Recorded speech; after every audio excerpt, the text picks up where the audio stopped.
Are you ready to navigate the new way to work? Forbes Books presents Dare to Care in the Workplace with Kathleen Quinn Botaw. Here's Kathleen. Thanks for joining me for the conclusion of my talk with Curt Coffman. He's a best-selling author, researcher, business scientist, and consultant with more than 30 years in the science of high-performance cultures. Curt, I want to get into your book, Culture Eats Strategy for Lunch. But I wanted to mention that one of the chapters in my book is titled Have a Little Faith in Me. And I'm not necessarily talking about faith in God, although I do believe in God. I'm talking about faith in the workplace, which is really trust or confidence in something or someone. And I believe trust is the second biggest thing that applicants who become candidates, who then become employees, are really looking for. So what can companies do to show that they will trust you, the employee, once you get into your position?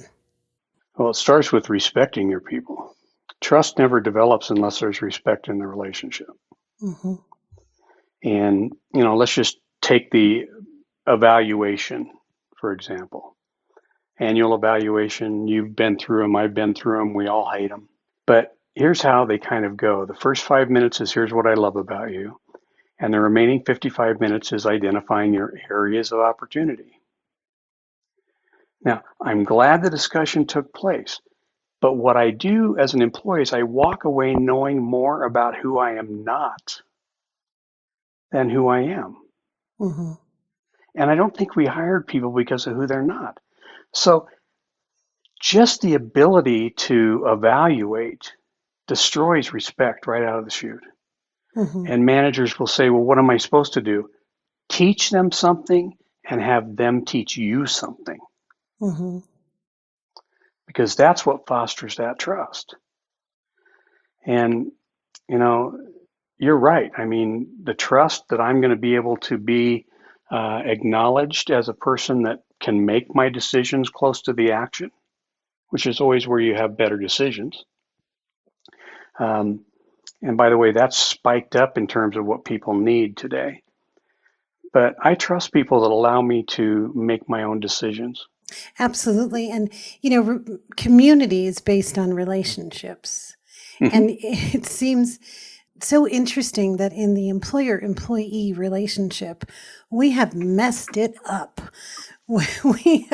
There's like a whole nother set of rules that we think we have in the workplace versus having a relationship at church or at a book club. Mm-hmm. It seems like relationships, although, yes, hard, they get much more dynamic and difficult to navigate in the workplace. Why do you think that is? It's because of the old industrial model. Okay. And it's that we still see people as the only human capital is their hands. Mm-hmm. They're doing what they tell them to do with their hands. We don't see them as how do we engage their heads and hearts. That's where it's trickier. Yeah. Mm-hmm. And we also start, it starts with, you've been in lots of companies as I have, and you see these values on the wall, and these values of respect for the individual, integrity. But isn't that the stuff our grandmother taught us when we were kids? Mm-hmm. One would think. Yeah. And the thing is, we got to have sticky values. And it starts with values that emotionally connect to people. For instance, Zappos, one of their values is fun and a little bit weird. Which is very sticky. An ice cream company that I work with, bad news fast. Excellent. Actionable. Yeah. And so the values, go back, if anybody's out there and wants to get an example of sticky values, look at Amazon's values. Mm-hmm. They're sticky. But remember, you have to, 19% of people within Amazon started actively disengaged day one. Absolutely. Absolutely, they did. And they have a system of once you're disengaged, you leave. And it's Mm-hmm. okay to let people go.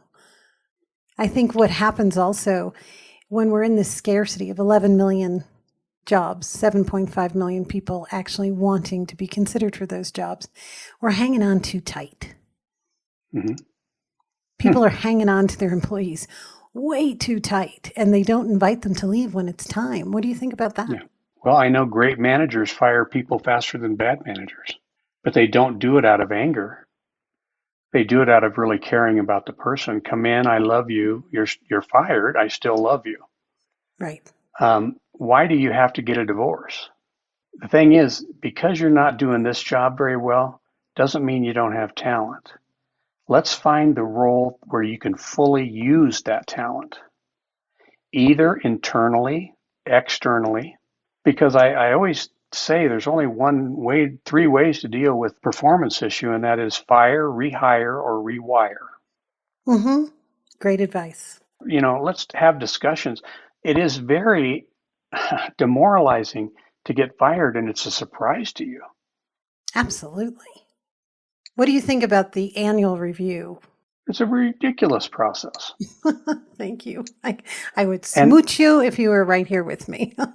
But you know what, Kathleen? Who likes this thing? Nobody.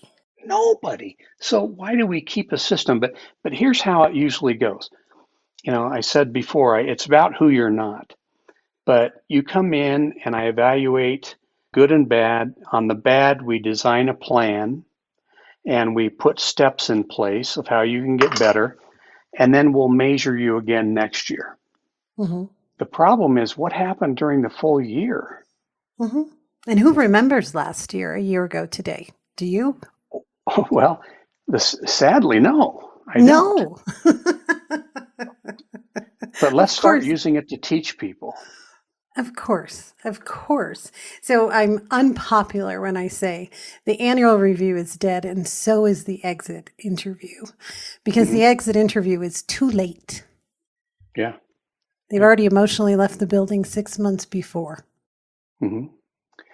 But I also think there's a resignation issue that companies have an opportunity with. And that is, yes, you're offered 60,000 more. Shouldn't we be talking, if we care about the employee, the potential consequences of this? Mm-hmm. What if you're out of work, because you're not able to meet the new outcomes of the new job. Mm-hmm. And that's going to be the next phase of things. Agreed. And I think companies need to open up their hearts, minds, and processes and systems to welcome back what I call boomerangs. Those people who might have left you for exactly the comp or the perception of something new and shiny and different, but they want to come home. So how are we welcoming them home? Well, we let them know it right up front. We're going to lose people we don't want to lose. But let's make sure we have a heck of a alumni system and we stay in touch with people, those people who we want back.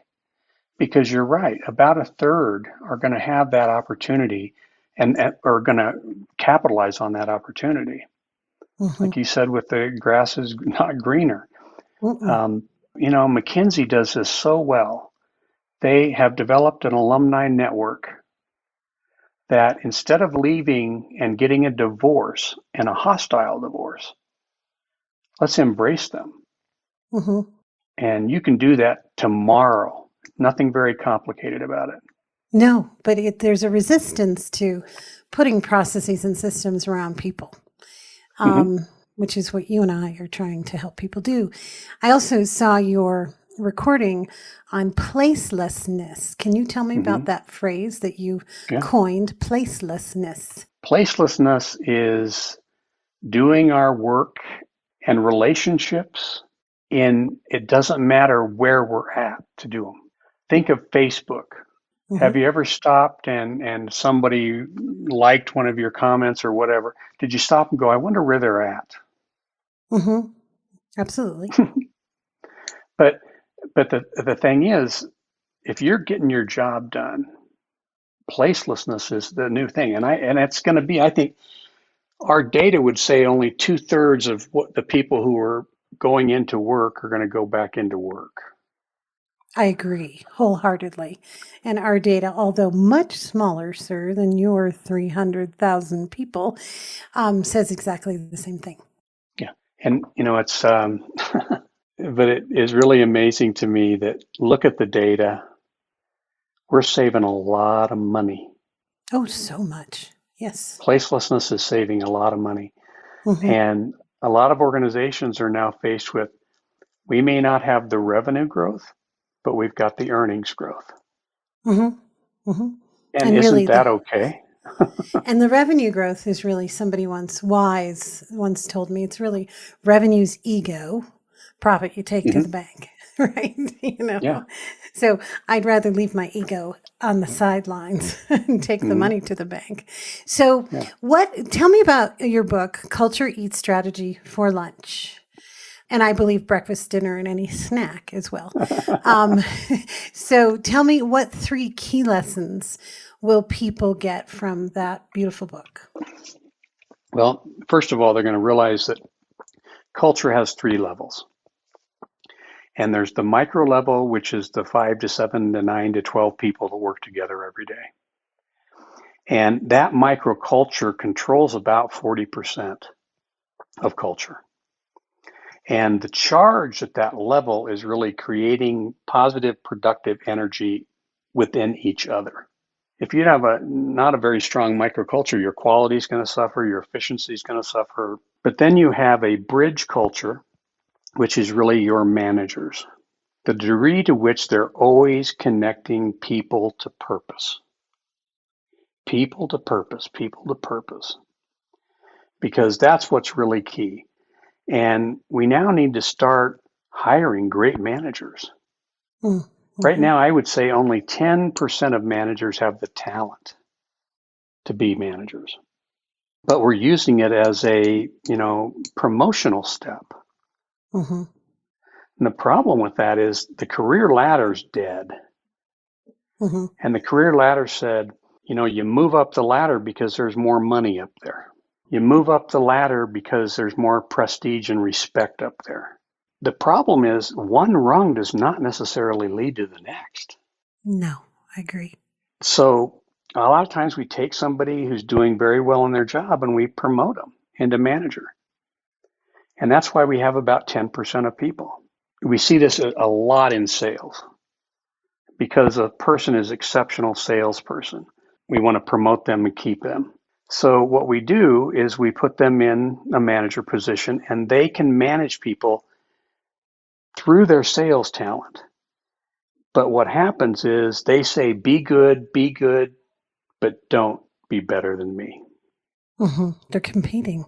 So, we have to have a lattice versus a ladder. Mm-hmm. Or a tree. How can I move into not having to stop my job, but becoming more specialized or becoming a practice leader? Mm-hmm. And let's do a lot more job shadowing.